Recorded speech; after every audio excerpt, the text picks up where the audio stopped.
ก็ทักทายสบายดีเด้อเอฟซีสบายดีบัดจุกรูทุกคนเนาะมา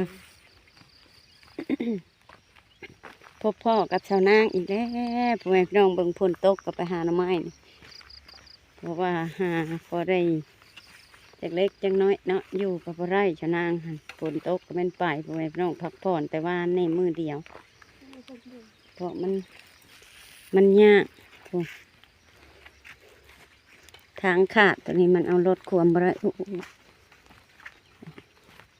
จะขี้ได้บ่ได้หน่อไม้ละทางขาดจอดรถมาหาหน่อไม้อีกแล้วมื้อนี้ก็ได้มืดผ่าคณะพ่นกันอยู่บ่ได้หาบ่ได้จักเล็กจังน้อยนี่แหละชะนางก็ได้เนาะคันที่อยู่กับปัด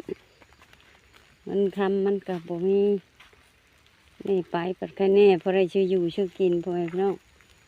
พอได้จาก10,000ก็ดีกว่าอยู่ชื่อๆจะนั่งคิดแบบนั้นเพราะว่าเฮ็ดมันก็บ่ออกแล้วก็เลยไปหาหน่อไม้มันนี่ไปคือเก้าพอไอ้พี่น้องห่วยตัวเก้าไปรุ่นน้ำกันว่านั่งขี้ได้บ่นึกบ่ได้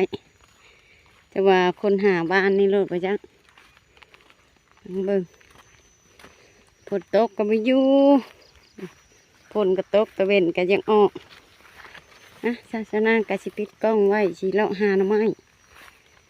มันก็เลยศาสนากะสิถ่ายให้เบิ่งอีกเนาะเพราะว่ามันจับกล้องบ่ได้หาหน่อไม้ก็ได้มันแต่ศาสนาย่างมันก็ยังสั่นเลยก็สาวหมวยไปกับสาวหมวยพ่อแม่พี่น้องไปกับลูก2 คนแขกน้อยอยู่เบิ่งงัวปั่นกันไปปั่นกันหาเฮ็ดอะไรซะ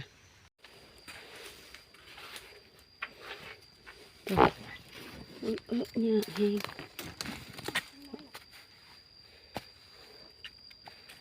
บอกว่าสิบมีทางก็ขึ้นไปถึงพุ่นแล้วเดินหน่อไม้นั่งเห็นหน่อไม้เลยปงไว้นั่งเมียนอยู่รถแน่เลยหน่อไม้ก็หาพระพุทธ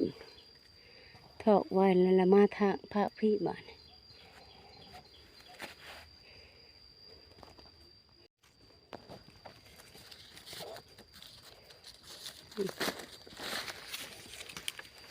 โอ้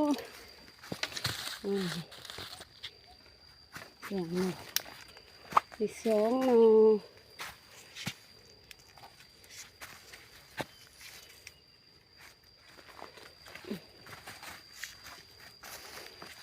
อเขียว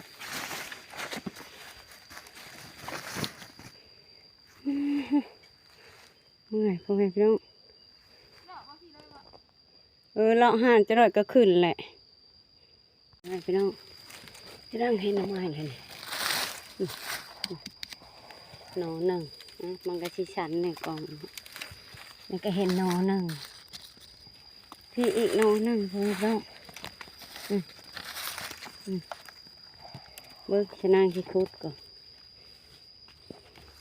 ครับเร็วเร็ว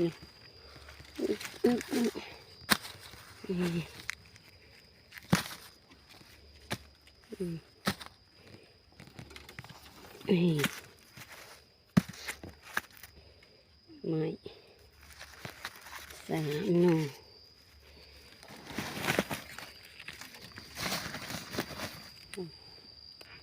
เต็มกระถงเลยขึ้นมาพี่ว่าได้แน่ก็ไม่ตั้งมาก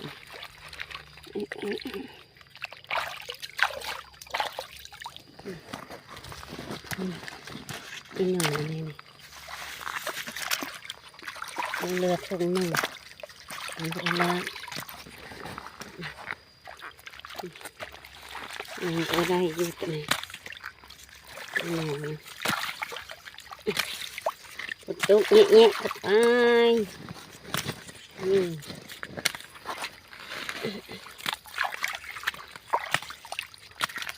ตกนั่นมันจะมีตัวขาวเลยตกนั่นมันจะมีตัวขาวเลยไม่ใช่ตัวดำนี่มาขึ้นไปคนขาวนี่ตัวขาวอะไรแล้วนะมันโอเคอยู่ได้นี่ ล่างหน่อไม้นี่อะไรจะไม่ได้ล่างนี่แต่หน่อไม้ดำตัวน่ะ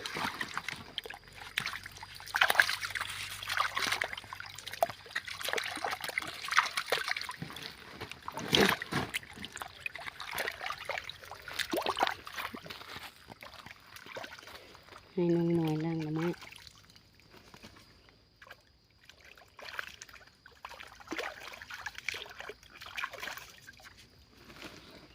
หน่อไม้ทั้งพวกเราคนหาบ้านนี่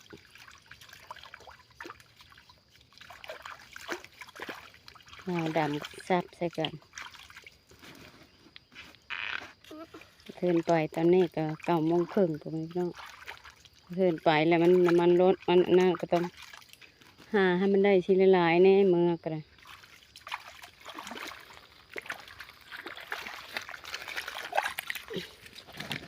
ล่างหน่อยมันลดมันเป็นล่างหน่อย กะละ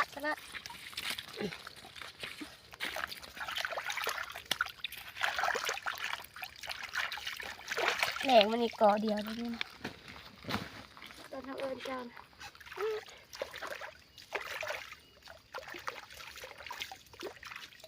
ไอ้สิตรงนี้ค่ะตัวชับหน่อไม้บวหักทิ่มแน่ตัวแก่มันเอามื่อให้มันหนัก ก็มี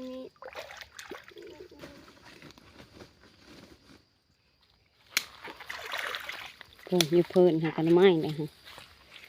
ไม่ใจ อันยัง ไม่เสร็จแล้ว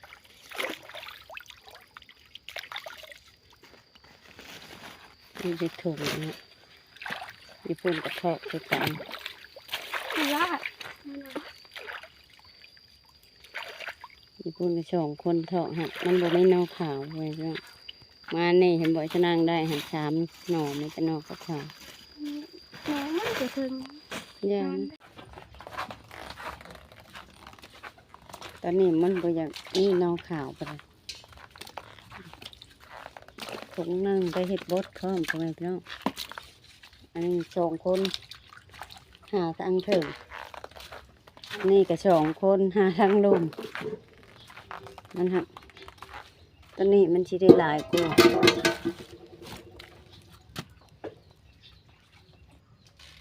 ทำไมพี่น้องทำไมจะไปขายในถุงนึงร้านที่เมียนแกงเมียนหม้อเมียนเห็ดมกตัวนี้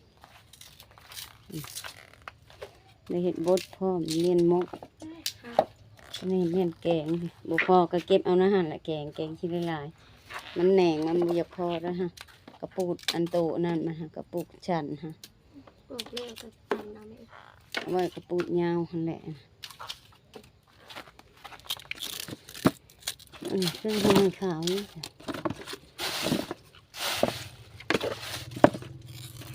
ใส่ถุงได้ไหมจ๊ะ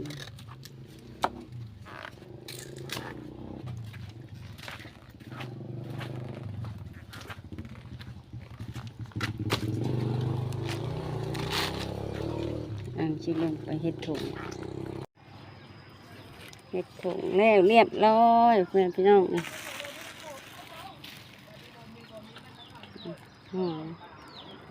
ได้6 ถุง7 8ได้8 ถุงมะกล้วยไผ่นี่มะกล้วยจ้านี่ยานางพี่นางก็ยังหาถุงไปหูกันอีกแล้ว แต่เราพวกแกงบ่น ใช่ ไปเจ้าถามยาวแล้วนี่ ไปจางค่ะ เอาเราคือชื่อได้ เบิกไปจางให้เราก็ ถามมึงดู จางหน่อไม้ก็ ขาดนะ ไม่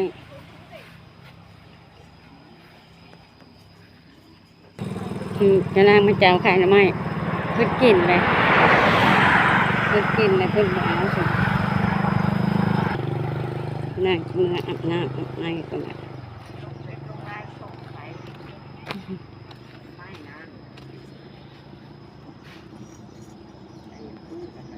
เนาะไปน้องชนะก็มาถ่ายชีวิตประจำวันของชนะพวกไอ้เนาะให้FCได้เห็นมาไปทางใดมาทางใดเบิ่งเพื่อนชนะก็ได้ขังในว่าเพราะว่ามันเปียกคำบุขังเพราะว่าฝนตกแล้วฝนสาดแล้วมันเปียกแบบนี้ได้อัดใบแบบนี้เนาะ นางก็ไปหาหน่อไม้คือเก่าแล้วพ่อแม่พี่น้องก็ไปทางหาเฮ็ดบ่ออกไปหาหน่อไม้พอได้เงินได้คำพอได้ชื่ออยู่ชื่อกินเนาะก็มาถ่ายชีวิตประจำวันของชาวนางให้FCได้เห็นว่าไปทางใดมาทางใดแต่อ้าวชาวนางไปทางใดคือผู้เห็นเปิดว่าชาวนางก็ไปคือเก่าแล้วพ่อแม่พี่น้องก็ได้ถ่ายลงไปให้FCหลายคนติดตามชาวนางเนาะพอได้เบิ่งว่าไปทางใดมาทางใดก็สิฮู้นำกันพ่อแม่พี่น้อง